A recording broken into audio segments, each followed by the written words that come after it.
Hey, what's going on, folks? Obviously, I did not get my router fixed yet, so when I show the intro into the video for the Niners today, it won't be showing because I'll get delayed and get all messed up. So anyway, I have a really good big guest on today. Made a trip to San Francisco this year from over the pond.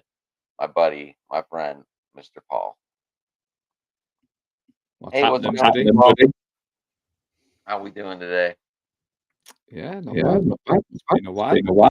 You're a little more awake than I am. I just rolled out of bed probably 30 minutes ago.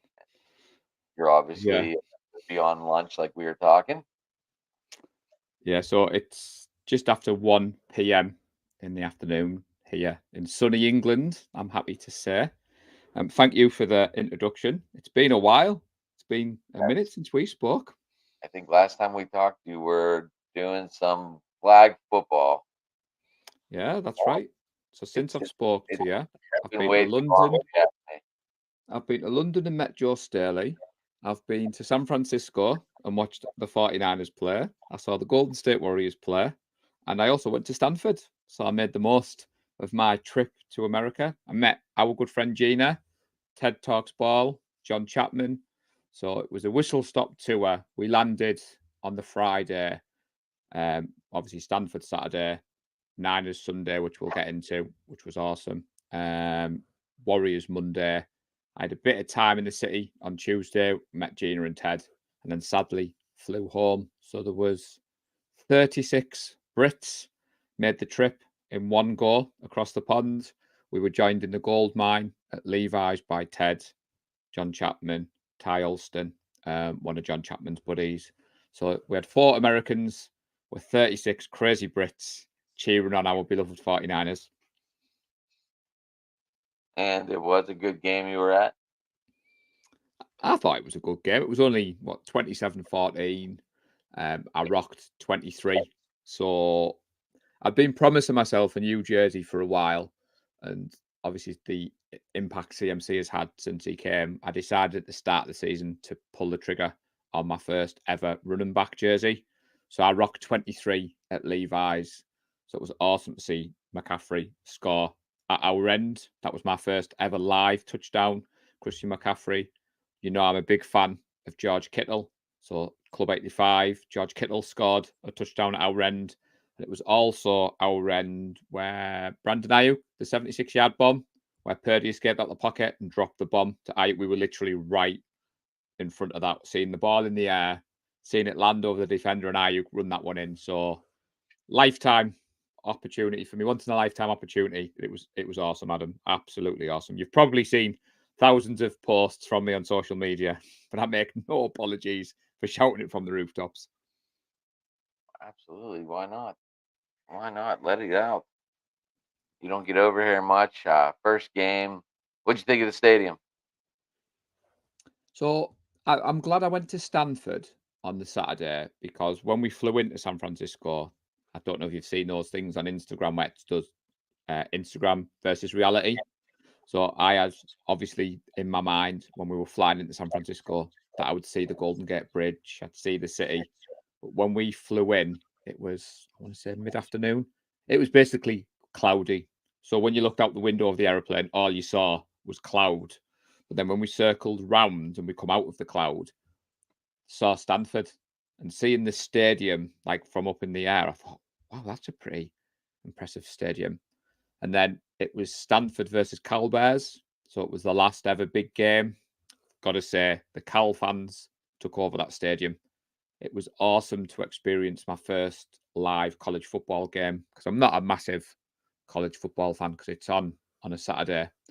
And I thought Stanford was pretty impressive as a stadium. And then seeing Levi's in the flesh for the first time.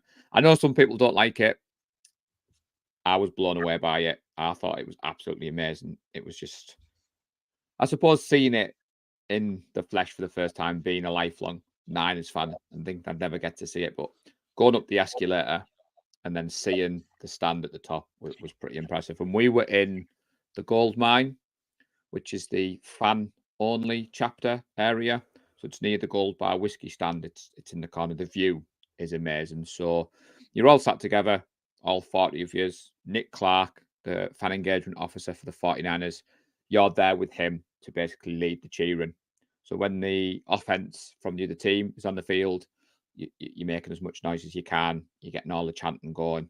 And then equally when the offense from ours is on the field, you have to be all quiet. And they say it's a free ticket, but boy, do you work for it. But it made it special for us because we were all together.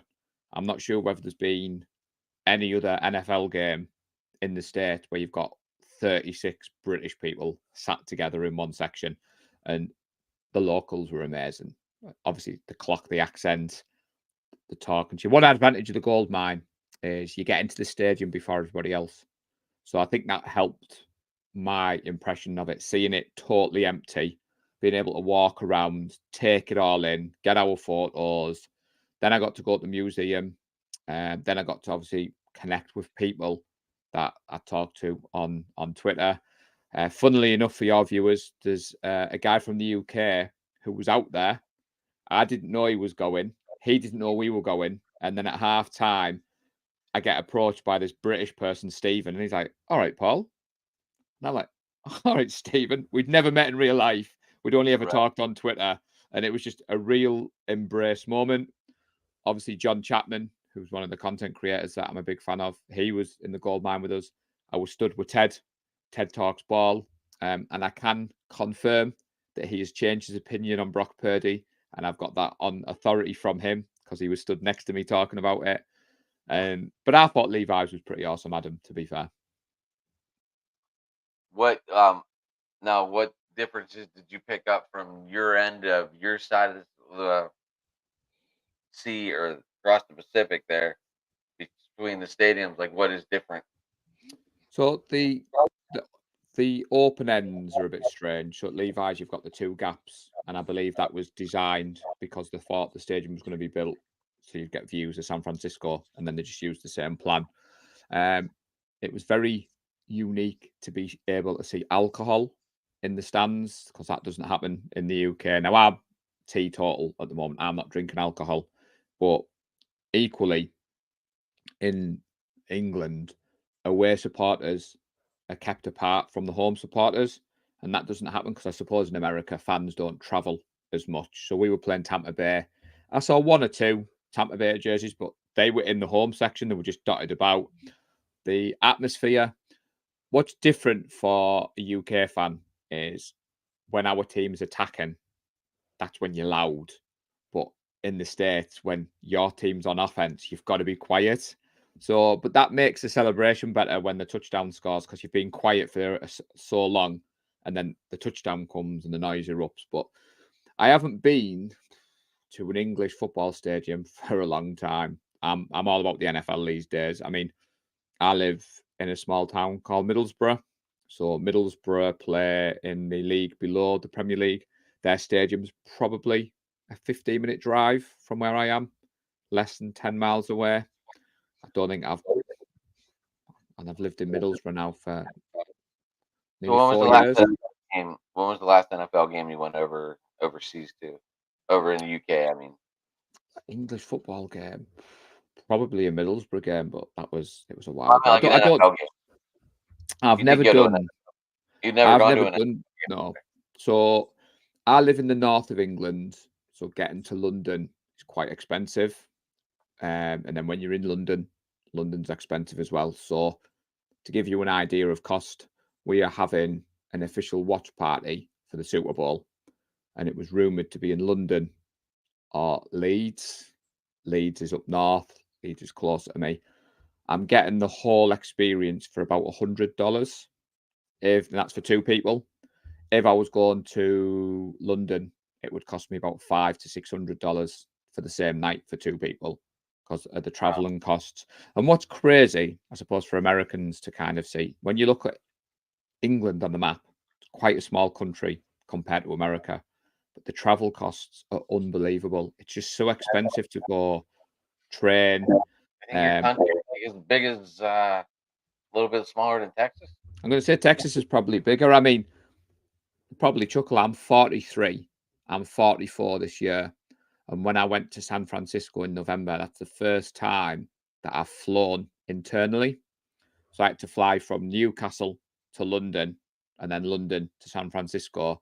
And that's the first time in my life that I'd flown internally in England, because it's just not something that most people do.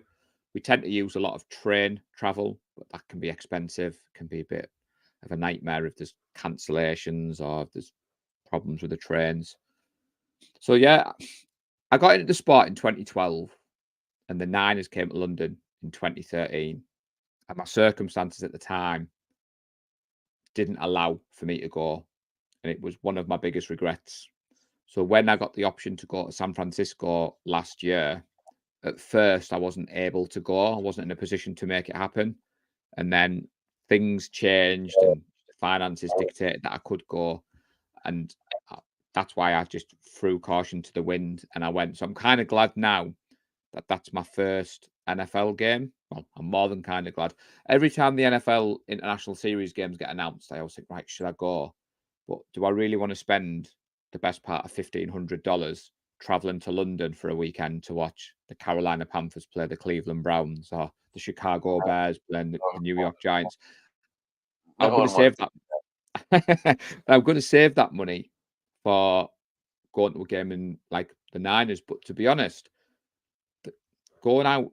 So when we went to San Francisco, it was the week before Thanksgiving. So the flights weren't as expensive as I thought they would be, given that it was a long haul, 11-hour flight.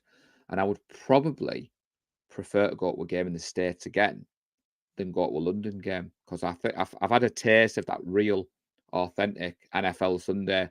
The only thing I didn't get to do was tailgate, which is what I want to do next time. Because when you go in the gold mine, you have to meet Nick Clark at 10 o'clock in the morning to get in the stadium, because obviously you're granted certain rights in the stadium. And it was kind of surreal looking I don't out know at anything Levi's. about football. Do you get like fed and stuff before you go in? Is it like a pregame No, meal? no, we were hoping that we might get a stadium tour, but I think that was just, we were more in hope than expectations. But basically, because you're there as a guest of the 49ers, you've got to have a safety talk, you've got to have a waiver, you don't get a match ticket, you get like a special wristband that they take you into the stadium, they show you where the gold mine is, they tell you what the expectations are during the game. And then that was at 10. And at about 11, we did a couple of interviews with Brianna from the 49ers media team. We did a couple of photo shoots, and then you've got like an hour and a half to wander the stadium, go to the club store. I took the opportunity to go to the museum, see the 5 Lombardis, to see the Jerry Rice's touchdown balls. It was, that for me was more important than going to the club shop. But I did manage to purchase myself a new hat from Pier 39 when I was there. So I do like my residency hats, but I couldn't resist this one. Right, right. Sometimes you see something you like and you just grab it. Well, we don't get a lot of brand 47 in the UK, and you'll probably laugh at so we stayed at the Fisherman's Wharf, Pier 39, and walking into the Lids store as an English person was amazing, because I could go down. If you were here with me now and we went shopping and we went into a sports store, you're going to see English Premier League shirts. You're going to see a little bit of NBA. You wouldn't see any Yeah. NFL. You wouldn't I see guess any. Liverpool's playing for the division tomorrow, or they're up 5 points or something for the Premier League. I guess that's pretty big tomorrow. I guess. I don't know. I'm not. I'm not interested. I don't watch. But going into the Lid store and seeing wall to wall American sports apparel was just like, we were all like big kids. Get But your because name I'd on it. come, You no, get I didn't. I on didn't it. get the Why name. not? Why not? You So could have got I the was 49er face on it, or I was on a budget, so for me it was about experiencing out there. So a few people had the trip planned for a couple of years and they saved. I wasn't really that interested in buying it. If you know me, I've got all my Niners gear. But I said to myself, I wanted a souvenir from San Francisco. But a few of the lads did get like stuff embroidered on the hat. But to be fair, I decided I liked it how it was. I like the font. It's quite big. It pops off the hat. did you bring gifts back for the girls? Yeah, I brought some American candy that they'd asked for. I have a tradition of wherever I go, I buy a fridge magnet. Sounds a bit corny. So managed to get my San Francisco fridge magnet to add it on to where I've been. I'm not well travelled as some people, but I've been to a few places. So it was nice to add San Francisco on there. I will be back. The city was amazing. I think it helped that we arrived not long after there was some kind of convention on. The world leaders had been there. There was a lot of talk about the city had been cleaned up for this convention, which, to be fair, I didn't see any of the issues that people talk about. Maybe because I stuck to the touristy bits, I don't know, and I wasn't there very long, but the locals were all very welcoming, and I saw no issues with San Francisco whatsoever. I've never been there. I've never been to California. I've been to Portland. I've been to Oregon or Washington, but I've never stepped into California. I never went down that far. I've been up to the north part of the states. So I don't really know. I mean, obviously, you see videos and stuff of San Francisco and the people shitting in the streets and everything else. I'm sure they clean that up. Like even you guys coming in, I'm sure they're like, hey, we got UK guys coming in. Let's try and clean this up. I'm sure they do that. I mean, Well, I'm sure every city does that. I'm sure you guys do that too. yeah, that's what I'm saying. I mean, the reason I mention it is I've seen quite a bit on social media, and obviously I've shared my experience of when I got back, and a few people were, I wouldn't say they were looking for a battle, but they were like, "You're looking at it through rose tinted glasses. You're not seeing the bigger picture, right?" And I was like, "Well, to be fair, we explored the city. I know the safety in numbers, for want of a better word, but I didn't see any issues. It was a beautiful city. The Golden Gate Bridge was something that was on my bucket list for a long time. As a small child, you see this glorious bridge on the movies. You see California. You see Lombard Street with the curves. Fisherman's Wharf. I'm a bit of a Marvel geek, and I just wanted to get my photo next to the Fisherman's Wharf sign because Ant-Man and the Wasp's one of my favorite Marvel movies. So I was a bit of geeking out at the same time as well as the Niners stuff. The Warriors game was pretty awesome. So I'll get this out there now. So if any of your people are following me, I'm not a die-hard NBA fan, so I don't have a team. I like I NBA like NBA jerseys. jerseys. I love LeBron James. I like Steph Curry. I'll be controversial here. The reason I like LeBron James is I went to America in 2004, and he'd just been drafted by the Cleveland Browns. So I was And 24 years of age. I bought a Yeah. LeBron jersey because it was basically cheap in the shop. Cavaliers. Cavaliers jersey, yeah, white Cavaliers jersey. I bought that. I bought a white Jordan jersey, and I bought I want to say it was a Lakers jersey. It wasn't Kobe Bryant, but it was just some random. I think it was someone Howard on the back. And since then, I've always purchased NBA jerseys. So I have a couple of Howard. Golden State Warriors. I've See got a with the couple of, Magic now? See with the Magic in 2004? I don't know. Got to remember back then, I was probably picking up jerseys that were in the clearance aisle, and I knew nothing of the sport. It was a pure fashion thing for me. But I have to say, seeing Steph Curry play live was pretty impressive. So we went on the Monday night to beat the Houston Rockets. He wasn't fully fit, but my first live NBA experience was pretty awesome. So I'm just getting that out there because my good friend Lee Gowland, he's a Golden State fan. He's a Stanford fan. He's all Bay Area teams. And some people who follow me on social media are like, you can't be a fan of the 49ers if you're not rocking the Golden State Warriors. And I do rock the Golden State Warriors, but equally, I've got a Lakers jersey. I've got a Heat jersey. I'm just saying, some people do it with English football. Some people do it with NFL teams. You're a collector. Yeah. I mean, if you look behind me, that's a mess of jerseys behind me. I got Pirates. I got Eric Davis to my left shoulder. Right, where's the left shoulder? But when it comes to NFL, I wouldn't rock another team in the NFL. But I do love the sport. If the Niners weren't in the Super Bowl, I'd have been out watching with my good friend Andy, who's a Lions fan. So I'd already made a deal with him that we would go and watch the game. I go out every year for the Super Bowl ever since I've got into the sport. In the UK, the Super Bowl is obviously seen as the pinnacle, but it's also a celebration because normally, you know yourself, when you first met me, it was early hours of the morning when I'd ruptured my Achilles tendon. I was awake. Watching the NFL in the UK can be a lonely existence. You're normally sat at home. Obviously, you're texting and the internet's made the world smaller, but as an actual experience of watching the game, you're I was normally thinking sat about in your front.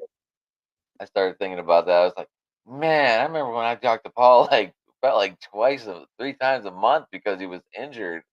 And Yeah, I I mean, had I had a lot more time then, and I do they're feel guilty that I made these connections when I was injured in fine, 2022. I mean, I get it. It's called life. My good lady is she's supportive. Obviously, it got to a point where I was doing 2 or 3 shows a day, 5, 6 days a week. Then obviously I've got to cram in my prep for the shows, got to watch the games, and ultimately it's a hobby. I love the Niners. I am a fan at heart. I'm never going to be one of these content creators that breaks down game tape or comes on and gives a controversial opinion. I love the Right. Niners. I'm always going to say the Niners are going to win. That's just what I am. However, from my conversations with the likes of yourself and spending time with other content creators, I am starting to understand the nuances of the game. And one of my favorite moments in the Buccaneers game, I was stood next to Ted and we were on offense. And Ted was like, "It's a run and play here." And then Kittle motions out to the left, and the defender didn't go with him. I said, "This is going to Kittle. Watch this. It'll be a pass to Kittle." And Ted said, "No, no, no. It's a run all day." Anyway, the ball snaps. Purdy goes into a play action. Kittle up the sideline. Nobody with him for 20, 30 yards. Purdy drops a bomb. Kittle catches it. Goes for another 10 yards. And Ted's just like, "God damn it. How did you know that?" And I said, "Well, the defense didn't go. They didn't go with him. If they were in man coverage, it would have been a run play." And I felt a little bit of like, I'm seeing things like that now where 12 months ago, I probably wouldn't have seen that. I'd have just waited for the ball to be snapped. You're able to break down plays a little further now. You're getting more involved. Yeah, I think we, as a fan base, we are trying to get more knowledgeable in the UK. When you first get into the NFL, you tend to focus a lot on the offensive side of the ball. Don't know if you're a fan of Red Zone, but that's how most people watch in the UK. 6 p.m. on a Sunday, Red Zone's on for 7 hours straight. And it is an amazing way to watch football if your team's not playing. So if the Niners are on a bye week, I'll stick Red Zone on. I'll have a game on another screen. But Red Zone, you only see the flashy plays, you only see the highlights, you only see the plays where they're going to score. And I've said to a couple of friends, if you really want to understand American football, you need to watch the full game. You need to focus on the defensive side of the ball rather than just the offensive side of the ball. So BSing Sports said, "What's up, Adam?" I don't know if it's Bill or Ryan, but hey, what's going on, guys? It's early morning. Um, right. So you go to a couple games, and all of a sudden, you see more, like you just said, than you do on Red Zone. Why naturally. Um, so what were your thoughts overall on the whole season? Oh, it's been an Let's go amazing regular season. season because playoffs is a whole different breed. Yeah, it Obviously, is. I yeah. mean, What thoughts on the we regular season? we had that weird 3-game stretch in the middle, which was the worst game for us out of all Unlock. that was the Browns game. Yeah. So we had an official watch party. So for people who are watching and thinking, what to keep talking about, I'm part of a fan group called the 49er Faithful UK. What we used to do up until last season was we'd pick a city in the UK, for example, Manchester. We'd pick a game and we'd all travel and meet up for that one game, watch it in a sports bar, share our experience online, then go home. And then about 18 months ago, the 49ers won the UK marketing rights. And Nick Clark, the fan engagement officer, reached out to us and said, "Look, we want to work with you guys. Obviously, you know better than us the UK. You've already got your group created. Obviously, like you said, we've got a presence on social media." So they attached the official watch party. So what they do is they organize it all. They pick a venue and they give us a taste of an authentic American experience. So Nick Clark flies in.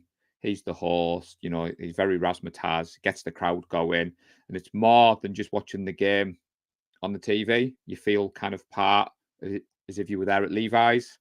So as you can imagine, they've got bigger and bigger and bigger. So he had one in London last October for the Cleveland Browns game. The same day, the Ravens were playing the Titans at Tottenham Hotspur Stadium. So London was very NFL centered. They flew out Joe Staley, who watched the game with us. Now, he was a favourite Niner of mine, Adam, but the way he was with us in London, him and his wife, were amazing. So me and Lee were part of the team on the ground. So obviously we helped set it all up. Nick Clark likes the crowd to queue up outside and get the hype going. Me and Lee were inside. And when the doors were opened, people were coming in, obviously greeting Joe Staley. Then they were coming and obviously greeting me and Lee and saying, "No, thank you for putting all this on." And about halfway through, Joe Staley's wife was like, "I think you're more famous than my husband." And I was like, "No, I wouldn't go that far." And then the rest of the night, he was with us in the main bit of the crowd. He didn't go off to the roped off VIP area. He was taking photos. He was signing autographs. He was cheering. He was getting his photo with a flag. Even though we lost that game, Mitchell scored a touchdown in the second half. And one of my favourite moments, Joe Staley's high-fiving me. He's hugging me. He's built more like a tight end than an offensive lineman these days. But to see Isn't that wild how you see them on screen in their game uniform at like 3:30, then all of a sudden, you're not playing anymore. So naturally they're probably getting in better shape and all of a sudden, they look more like a tight end wide receiver form. And you're like, what the hell? It was awesome. So I know I've digressed, but it's relevant to the regular season. So obviously we started on fire. I think we went 5-0.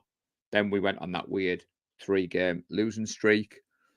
So the emotional roller coaster was out. So there's a lot of expectations on this Niners team. Obviously, During the 3-game skid, what was the heavy conversation? Was the act going to get together, or on your guys' podcast? Well, I mean, I'm always known for being quite upbeat and positive. So the Bengals game, I think it was just one of those games. Joe Burrow came into Levi's and showed why he's an elite quarterback. Steve Wilkes' mesh concept, soft zone defense didn't help. And obviously, when you've got Jamar Chase, the Bengals were my Super Bowl pick for the AFC at the start of the season. And I still maintain if they had kept people healthy, they would have been there. And I just written that game off. I didn't think Browning did a bad job at the helm. No, but we faced Joe Burrow and he ripped us a new one, for want of a better word. The Vikings game was just, there were some plays in that. There was the one where Charvarius Ward looked like he had an interception, and then the receiver, I think it was Addison, ripped it away from him. Kirk Cousins took advantage of just before half time, where for some strange reason, Steve Wilkes decided to send the kitchen sink, send the house to blitz him, and he just dropped a bomb. The Vikings game was the worst loss for me. There was a lot of people wanting Wilkes fired, wanted Wilkes down from the booth. Kyle Shanahan didn't know what he was doing. And I was sat there thinking, you need to go back to 2017 and see what this 49ers team was before Kyle took over. 4 out of the last 5 years, we've been in the NFC Championship games. This is our second Super Bowl in that time. Is he perfect? No. But when we get into the playoffs, I think he showed a lot of growth. But regular season, we did what we needed to do, Adam. Number 1 seed in the NFC. Sealed the West.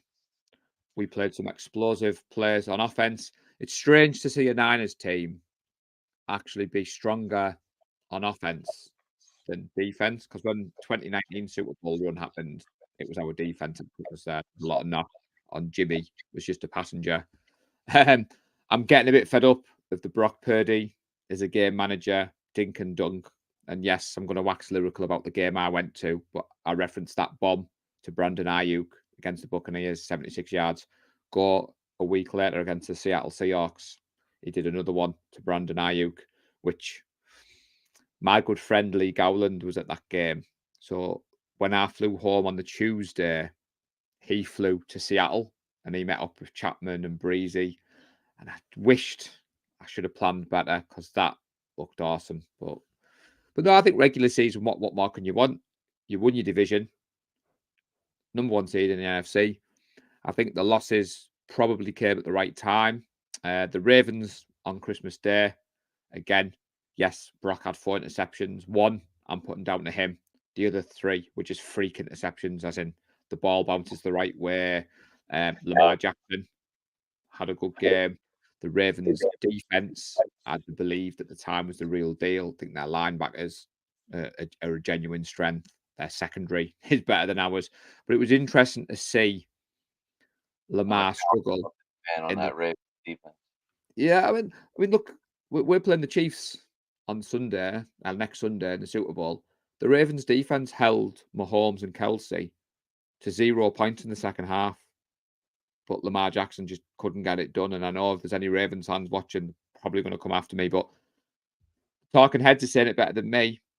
Would you rather have Brock Purdy, who's a winner at the moment and demonstrating that winning capability, or would you rather have the flashy big players in the regular season but come to the playoffs? And that's why Mahomes does scare me.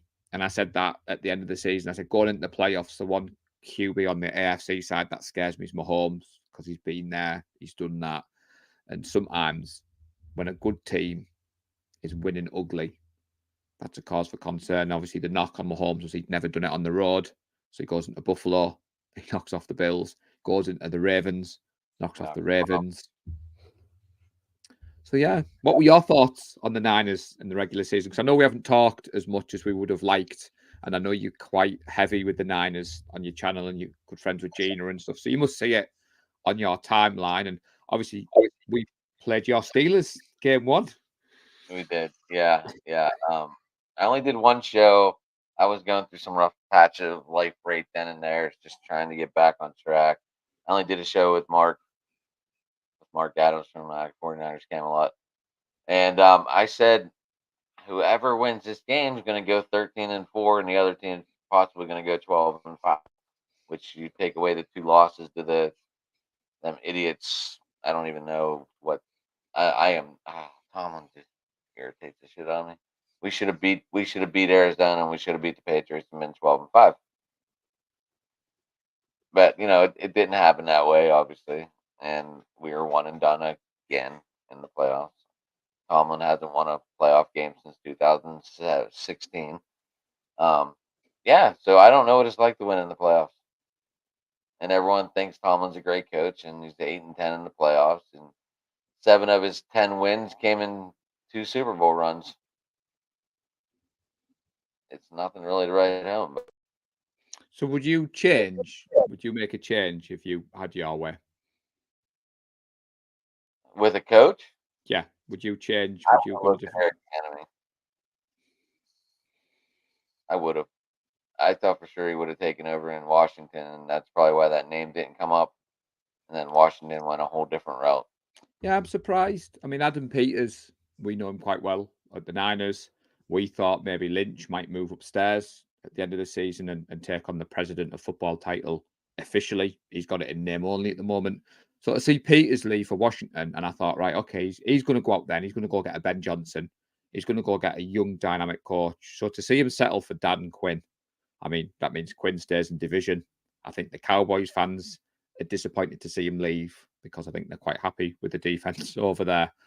But it was a strange decision for me, Dan Quinn at Washington. Like you said, I thought they weren't interested in the other guys because, like you said, they had Eric Bieniemy there, and I thought maybe he was going to step up. But he must be thinking, "What more do I need to do to get a head coach job in the Well, NFL I now?" mean, everyone said Eric Bieniemy's leaving to go to Washington to take over for Ron Rivera at the end of the season or whenever Rivera was done. And then all of a sudden, Washington just goes a whole new route, and it just totally threw me off. But if Yeah, they because Steelers went after Eric Bieniemy and brought in an offensive-minded guy, it wouldn't be a racial issue anymore because Eric Bieniemy, well, naturally is an African American. Um, so that would have like calmed a lot of people's nerves around here because a lot of people think it's racist when you talk bad about people and everything else. But whenever you talk about numbers and facts, it's hard to be racist. Like regular season, you can win all you want, but your Super Bowl trophy is going to look like mine, empty. No, I mean, I don't follow. Obviously, I focus a lot on the Niners. I mean, from what I see, Tomlin's got a winning record. The Steelers, a storied franchise. Obviously, I have friends who are Steelers fans. What do you Right. make of Arthur Smith coming across then as the offensive coordinator? Because I've seen a few people say that maybe he's better suited to the offensive coordinator role. He just was a bit out of his depth at the Falcons as a head coach. Because obviously he had Bijan Robinson, and he ruined a lot of people's fantasy football seasons by not using him until it didn't matter at the end of the season. So you're happy that he's come in? Do you think he'll be the one for Kenny Pickett? So we'll talk about this real quick. I know we're on our Niner show today, but No, we'll talk it's about this. NFL. I love to talk NFL, so I'm happy to jump around. So Arthur Smith couldn't get it done with Robinson, Algier, Drake London, Cal Pitts. What makes you think? Oh, and Dennis Ritter and Tyler Heineke. Once again, two no-name, middle of the pack quarterbacks. What's he walking into in Pittsburgh? Who knows? They're talking about signing Mitch Trubisky as the backup. This just came up yesterday, and we're like, why? Why not let this dude walk? But then if you sit down and break it down and look it over, by signing Mitch Trubisky, it makes people want Kenny Pickett more. So they're trying to focus on Kenny Pickett, and after 25 starts, what is he? He hasn't shown much. So Arthur Smith's kind of walking into the same situation he just left. Same kind of offense. So I don't know. Like, I think we need to trade for a quarterback. I really do. Either like get Justin Fields the hell out of Chicago, because obviously he's not doing anything there. Marvin Harrison Jr. doesn't even want to go there. I don't know. I would never take Caleb Williams. After watching him fall apart in college. I mean, if I was Caleb, I would have stayed another year under the nil and made 15 mil. It's a strange one, isn't it, with the draft, because especially with a quarterback, they're obviously very, I won't say ego driven. As a quarterback, you're the star of the show, and there's been a lot of hype. I don't watch college football purely because my relationship probably wouldn't survive. Saturday evening is my time with the You good give lady. one And day. you know, I do get Sundays for football. I do the podcast and the YouTube. So when we get into draft season, I tend to rely on people who know college football better than me. But even I had heard of Caleb Williams. I've seen the flashy players, but sometimes you've got to be careful. I think back to the year we drafted Trey Lance, and it was the first time in our pod where we really did a deep dive in the draft. So Gareth, the host, he took Trey Lance. I got Justin Fields. Lee got the guy at the Patriots, Mac Jones. And obviously, I reached out to John V, who was a big Buckeyes fan, and I was reaching out to other people that I know. And then I sat down and watched the game tape, and I was impressed with Justin Fields. I really liked the game where he took on Clemson, beat Trevor Lawrence, and I thought, wow, this kid could be good in the NFL. Obviously, it was well documented at the time. Shanahan was looking for a quarterback to extend play with his legs. No, think more Josh Allen than Lamar Jackson. And I thought, could Justin Fields in this offer? So I went all in on Justin Fields. I banged the drum. I wanted Justin Fields at the Niners. When we traded up and got Trey Lance, I drafted Trey Lance, sorry, with the trade with the Dolphins. I have a good friend who's a Rams fan who adores college football. He texted me, said, Trey Lance is going to be dangerous in your offense. This kid is going to be good. And I thought, wow. So it just goes to show you sometimes it doesn't translate. You look at that draft class now, Trey Lance got a lot of heat, but he was the only. Class a couple years, Paul. Yeah, so It's Trey Lance. probably But that class Years got out. a lot of heat. But Trey Lance was the only one that made the playoffs. Granted, he didn't play for Dallas, but you think back, and I think that's where the Brock Purdy narrative comes in. With people can't let go that we traded up for Trey Lance. But it just happens. Sometimes these things work out. Who'd have thought Brock Purdy, Mr. Irrelevant, would come in and be this quarterback? I have a few Steelers fans who think Kenny Pickett's pretty good. I have a Bears fan who isn't so keen on Justin Fields. He's absolutely gutted that they traded away their picks last year and the Texans ended up with Stroud. He's like, that's just typical Bears. We could have ended up with Stroud, but we gave the pick away. The Panthers could have had Stroud, but they took Bryce Young. And I just think sometimes it's difficult to see how it translates from college to the NFL.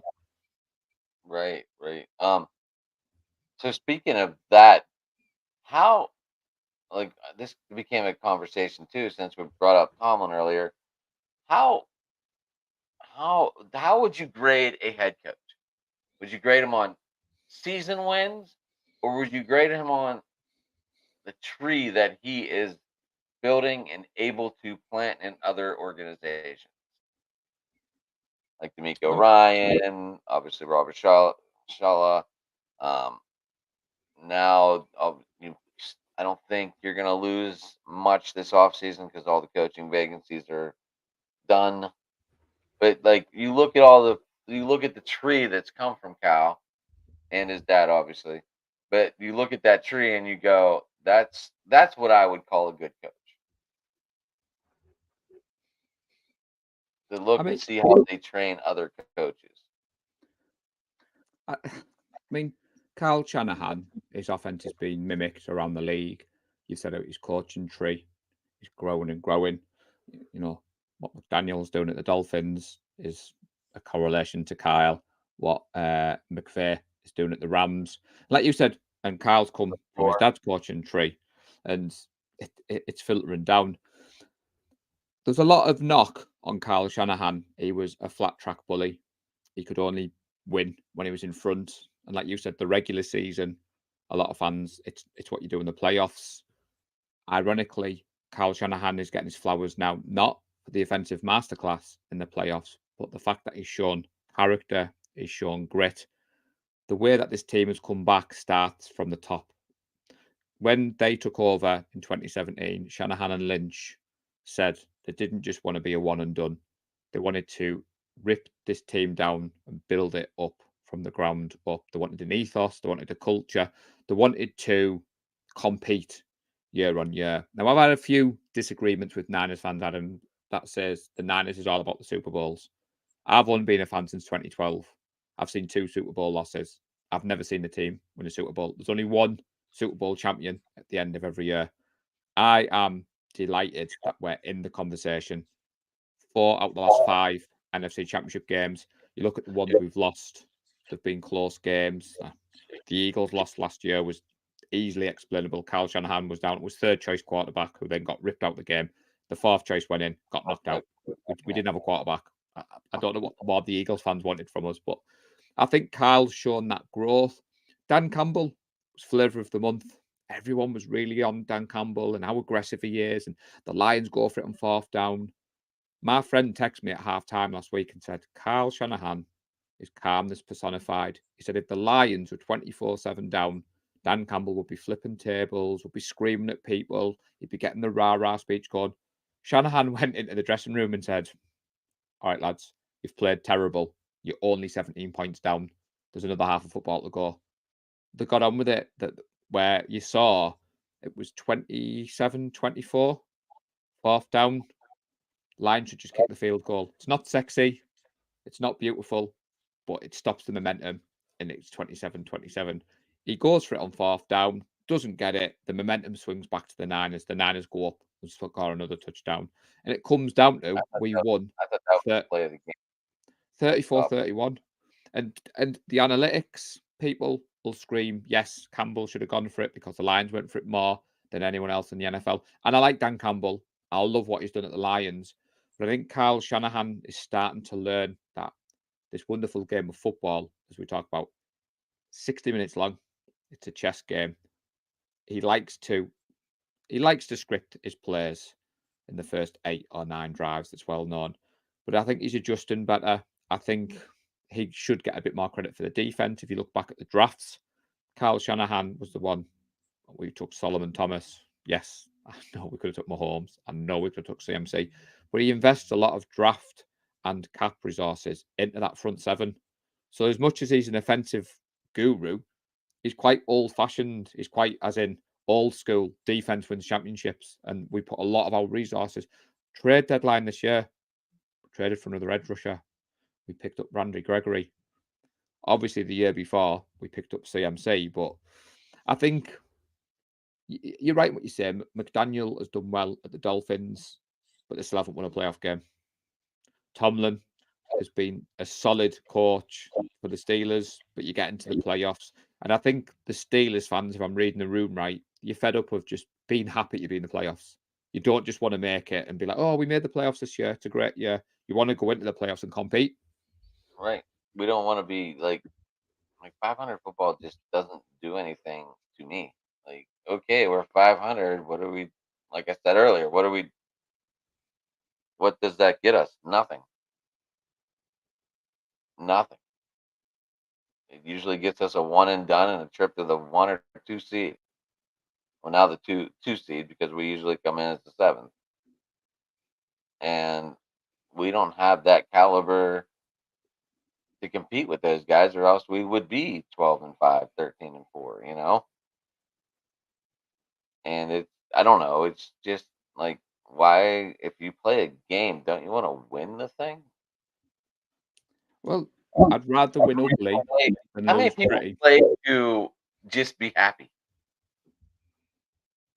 I mean, we're not playing Monopoly here. I mean, we're flipping tables and stuff, but like seriously, how many people play just to be a happy, like, oh, we're 500, yay? No, no, we play to lift that thing that you guys that we're after this weekend, next weekend, whatever. We It's play going to to lift be that. it's going to be strange though, because obviously last time we played the Chiefs, so the 49er Faithful UK, we always hosted meetups, as I've said earlier on. And what we used to do is plan a Super Bowl meetup at the start of the season. So I live in the northeast of England. So Newcastle is the closest city to where I am. So 7 or 8 of us would meet up at the end of the season and we'd join other fans. So the one I remember is the Patriots Rams Super Bowl. It was terrible. There was 8 Niners. There was a couple of Rams fans. There was a couple of Patriots fans. Local American football team trying to recruit us. And after that one, we said, we can do a better job of this. So we went back to the casino in Newcastle and said, look, don't mean to be cheeky, but can we run the event as 49er Faithful UK? So the last time we played the Chiefs, we had our Super Bowl party booked at the start of the season. So then when we went on that magical run, it was as if we'd foresaw it. So the day was amazing. We went to Newcastle City Centre. Their football team play in black and white stripes. So imagine the local shock when we're strutting around the city centre in red everywhere. There was about 50 of us. And then for 3/4 of that game, the atmosphere was amazing. And then Patrick Mahomes did Patrick Mahomes things. The lights came on at 5 in the morning, and the atmosphere was it was like a funeral. And then the coronavirus hit, and the world went into lockdown. We didn't have any meetups for 2 years, and it felt surreal. And now we're back at the stage where the world's opening back up again. And like I said, we didn't book a watch party at the start of this season because the Niners told us if we get to the Super Bowl, we're gonna host a watch party for you. So we're back in that wonderful. I'm excited. I am enjoying that we're in the Super Bowl. We haven't been there since 2020. It's now 2024. But then the fan in me is I'm a little bit nervous. I mean, as a neutral, what's your take on the Chiefs 49ers? Well, you mean like, what do I think's going to happen? Yeah, so last time the Chiefs So if strolled you into remember the end Miami. of that, you remember the end of that game. I guess TikTok just like released it or someone found it, but George Kittle was like, "We'll be back. We're gonna get revenge on this team, and it's gonna be the same matchup."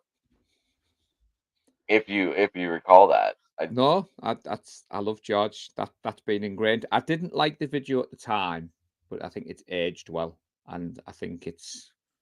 I just mean last time we went into Miami, and I would say we were the underdogs. I'd say the Chiefs were the high firing offense. Patrick Mahomes, Tyreek Hill, Travis Kelsey.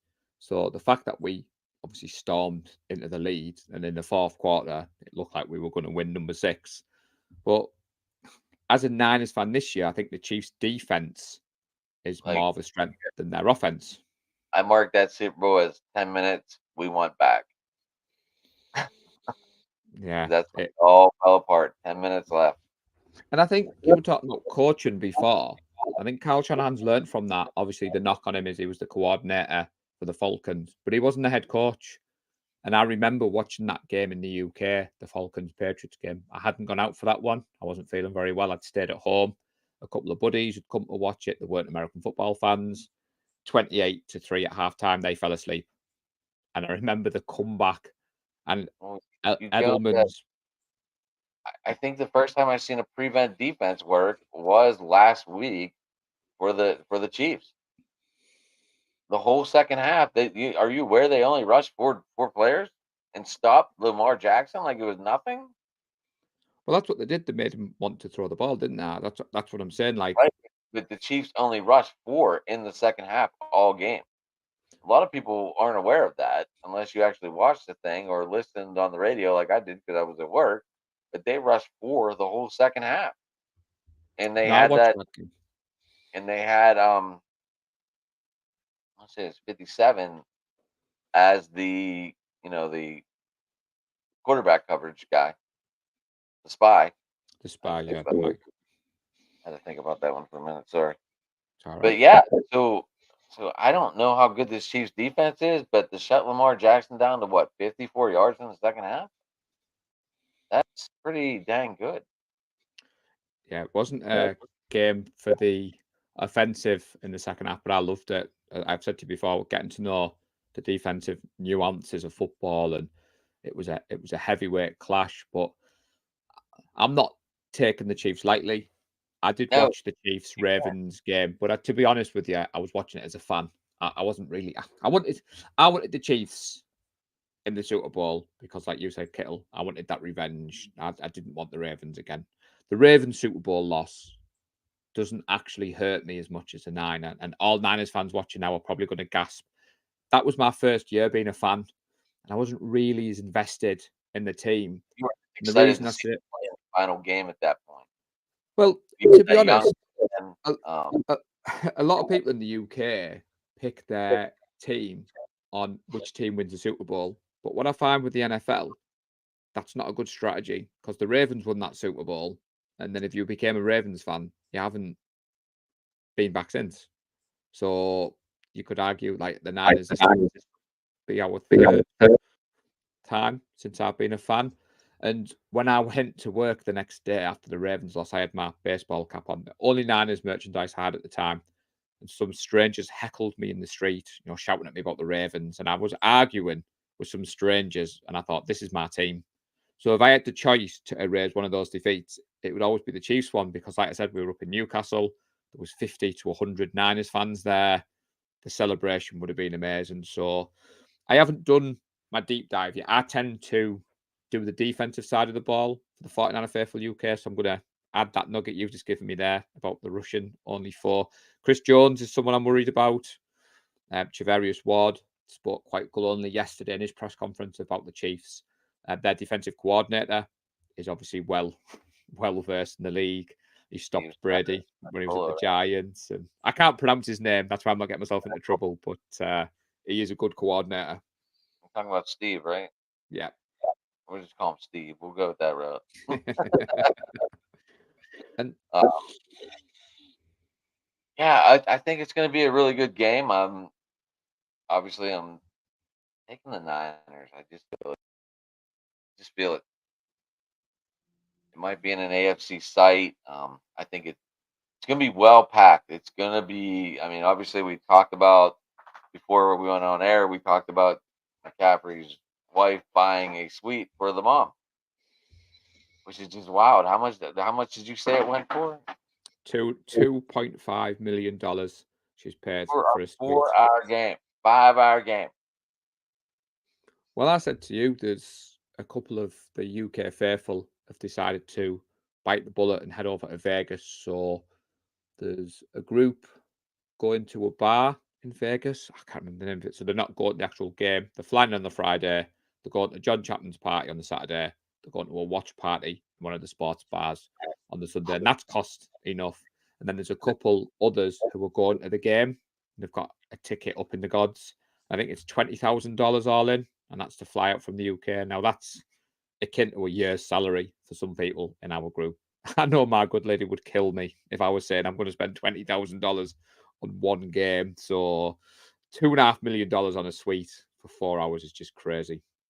So if you took you and your wife, that would be a lot of salary. Yeah, if we were I to don't think come, Tracy would even go, right? it would be a hard sell. I mean, obviously, I came over for the Buccaneers game, and I think But a lot of all that was in. all taken care of, though, right? Well, the Niners game was because obviously we were in the gold mine, so you don't pay for a ticket in there because you're working for the Niners. But the whole trip probably cost me about $1,500. And remember, I got Stanford, I got Niners game, I got the Warriors, obviously my time in the city. So you think to pay 18,000 just, I mean, I say just to go to the Super Bowl. I get it. If I was possibly had a lot more financial backing behind me and I could do it, I would do it. But I am looking forward to the UK watch party. There's going to be 500 of us watching in the Is Leeds United. any former players popping in? I don't think they're sending anyone across, which is understandable. I mean, could you imagine you work for the Niners, you get the Super Bowl, and then you get told, "Oh, by the way, you have to go over with the crazy English people in in Leeds." So we will be the feet on the ground for the 49ers organization. I've got to say, it is pretty epic that we have those links. Nick Clark, can't speak highly enough of the man. The fact that the Niners organization works with us and keeps us in the loop, it still feels pretty surreal. I said to you off air, we're just a fan group. We don't get paid for any of this. When the tickets were released, I had to buy my ticket like everybody else. So there's no special treatment. But I do what I do because I love the community. I love the team. I give up my time to run the social media. I jump on shows like this because I love talking football. You know, I couldn't go to a bar here and sit down today and have a talk like we've talked about. And I'll be honest, I didn't do much prep for coming on today because I like when me and you just talk. It feels like Right. two friends are just talking. And I wouldn't have thought we'd talk about Mike Tomlin and Arthur Smith and coaching, but that's what makes it more organic because me and you are just, you know, different sides of the world. And yet we're talking football as if we're just two buddies at the bar I think waiting it's for the funny game to that come on. I knew more about your football over there than you did right now. That I was Yeah.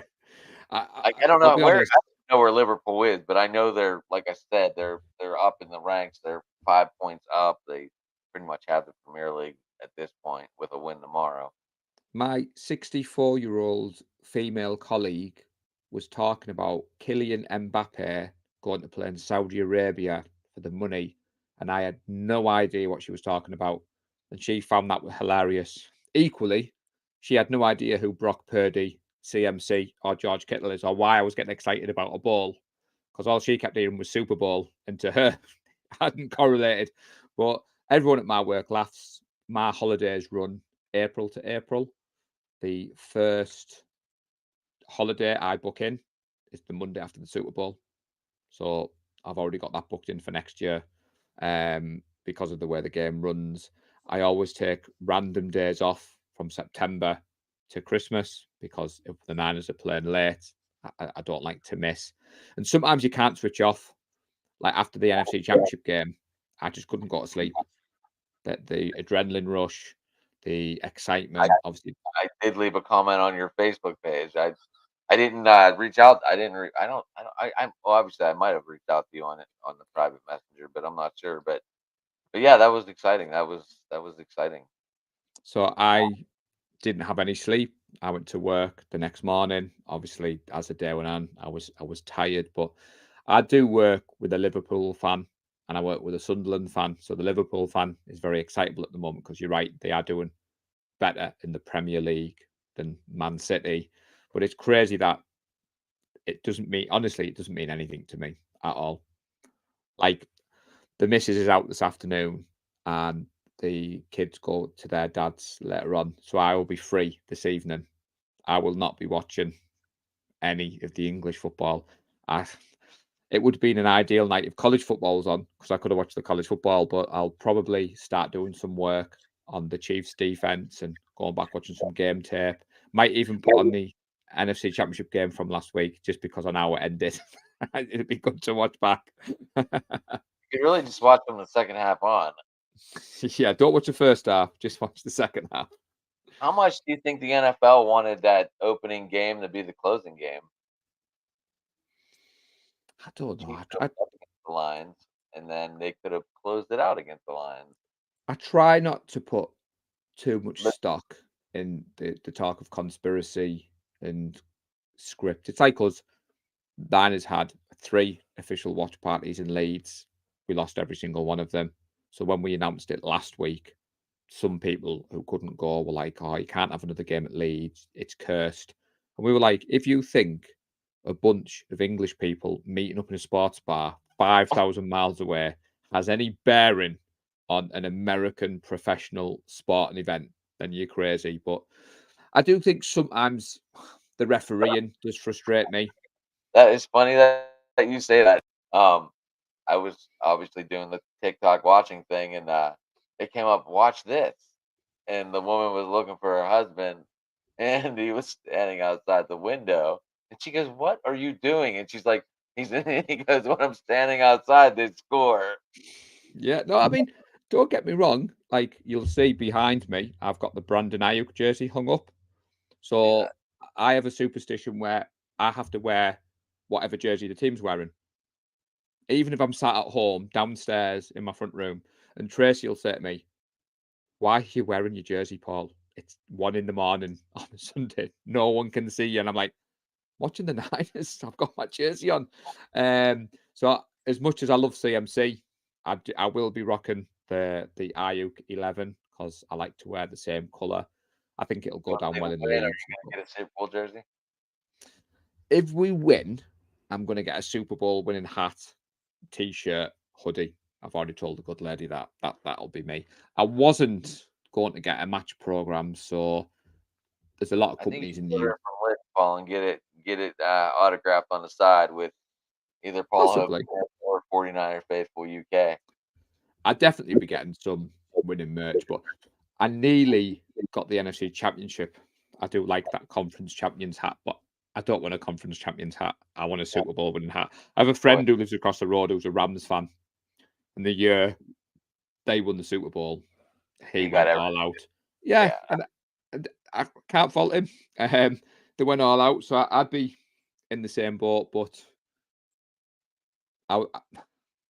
it's just strange because the Super Bowl logo looks nice, but if you don't win, you're not going to want to see it again. So that's why I'm not pressing. And to be honest, Fanatics have dropped the ball a little bit. You can't get white Niners jerseys, so that's the color we're going to be wearing. Right. Right. I'm not going. I don't want to get a prediction, Paul. It's way too early, obviously.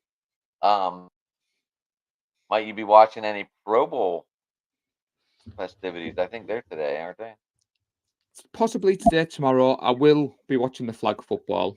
Um, Yeah. Are you playing again next year, no comment at the moment.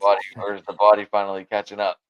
You might have you might have a break. Yeah, you might have some exclusive news now. I'm torn because I am going to be 44 this year. Um, Obviously, I ruptured my Achilles tendon trying to get into the team. I loved last year. It sounds stupid, but given that I was 43, the team that I was playing for wasn't one of the contenders. We're a new team. I was new at the sport. Um, I held my own. I didn't play every snap. I played both sides of the ball, but I scored some pretty amazing touchdowns. I made some pretty big plays, and I played every game. So I was quite impressed that out of the games I was there, I was able to play. And then I stopped before San Francisco because a couple of the players got injuries. So there's been a few weird injuries where people catching the ball and they've broke the finger, or there's been dislocations of elbows and ankles. And I thought I don't want to get injured for San Francisco, so I stopped. And then when I come back from San Francisco, life got in the way. Then Christmas got in the way, and I don't know about you, but I'm nervous because I don't want to rush back into anything. So I haven't been. The team have reached out and said they want me to come back, but I'm a little bit nervous at the moment because I'm not getting any younger, and I don't want any more injuries, if I'm being honest. I know what you're going through, buddy. I'm older than you. I'm 44 this year, so and I've got to think logically, got to think about my family. Obviously, when I ruptured the Achilles tendon, I had 6 months off work. Luckily, I had the healthcare in place, which it didn't. I got sick pay, so it didn't affect the family. But if I was to be off again, I don't know whether I'd get that same level of compassion or Right. so. If I've got a friend who's a Niners fan who plays for the team, Connor, and he's late 20s. He's fantastic. He's just he's elite speed. He's Tyreek Hill speed at flag football. He's got great hands. He stopped playing for a while and then he came back and he's really on the recruitment drive. He's the reason I'm considering going back because he's my buddy. And I keep saying to him, you should be playing. You're the defensive player of the year last year. You're awesome. It's become an Olympic sport now. So there's a big drive on Team GB putting together a flag team. And I strongly believe Connor is that good. I think if he applied himself and put the effort in, he could. How weird is that going to be? Flag football in the Olympics. I mean, I loved watching the flag football in the Pro Bowl last year because I think there's a lot of knock on people who play flag football. It's not contact football. Or, it's a watered down version. But when the quarterback gets the ball snapped to him, he has 7 seconds to get out of his hands. And I read an article last week that Brock Purdy played a lot of flag football in his younger days because his parents were worried about them playing tackle football. And Right. apparently, when Purdy went to high school and took his first snaps as a quarterback, he even said this game's a lot slower than flag football. And apparently, some of the processing decisions that he makes, you see it now with the Niners, he's quick to get the ball out of his hands. He's quick with his decision making. Now, I'm not saying that's because he played flag football. If anyone clips this and puts it viral, but it does get you thinking. And obviously, the skill positions, flag football, the wide receivers going up against the DBs and the safeties, you have to run your route quickly. You've got to obviously handle the ball. And it's going to be pretty impressive to see it in the Olympics. I feel part of the journey. I just wish I'd found the sport 10 years ago, possibly 20 years ago, when I was at the height of my athletic ability, shall one say. Right. I always liked playing on Thanksgiving with my friends. Backyard football. I loved it. I played up till I was like 24, 25. That's whenever we just said this isn't worth it anymore. We're beating the shit out of each other for one day, one game. Yeah. And that's what I've got to remember. I've got the Super Bowl watch party next week. Like, I could go to training tomorrow. And I went last week and watched. And I went to see whether I still had that kind of competitive edge in me. But I think it was important for me to come back and play and prove that I could do it. I think I've proven that I can do it. And I think if I don't ever suit up again and catch another touchdown pass, I mean, the week before we went to San Francisco, the end of training, you always have a scrimmage. You always have a game of like backyard football. And I remember scoring a pretty awesome touchdown. I remember being in the X. I remember getting at the back of the end zone and then doing a whip route and the ball coming over and I managed to like pour it with one hand and then bring it in and toe tap in the end zone. And I remember thinking, if that's the last time I ever catch a football, pretty Good memory. impressive. So Great. that's why I'm worried about ruining it if I go back tomorrow and I'm terrible and I get injured again, which I don't think Tracy would be very happy about. Right. Right. Well, Paul, it is 9:30. I do need to get my butt in gear here. I do have to leave for work here in the next No, 10 minutes. it's been great to speak to you, buddy, as always. Yes, sir. Like I said, if you get some spare time and wake up on Thursday, let me know. I'll send you a link. Just Yeah. pop in real quick. Hey guys, how's it going? All right. I'll have to be quiet, but no, I will. We will sort something out. It's always good to talk, and I know you've got work and stuff, so I'll let you shoot on. Yeah, And anyone watching, please do I'm drop glad we Adam finally a got to like. catch up. How do you get with Paul? Just be there at Paul_Hope10 is my personal Twitter account. Very 49ers heavy. I make no apologies about that. And we're at 49er Faithful UK. So anyone who's on YouTube, please do drop us a like. We are trying to grow the channel. We've got 895 subscriptions. We go live every Wednesday, 12 noon Pacific, 3 p.m. Eastern. Love people to drop in. And if you want to talk football, hit me up. I'm always good to come on a show. All right. Me too. Me too. I'm at Sports Talking It, guys. I thank you for stopping by. Paul, hold on after the show. We'll talk real quick, and then I'm gonna jet. But everyone, thanks for tuning in, and everybody have a good day.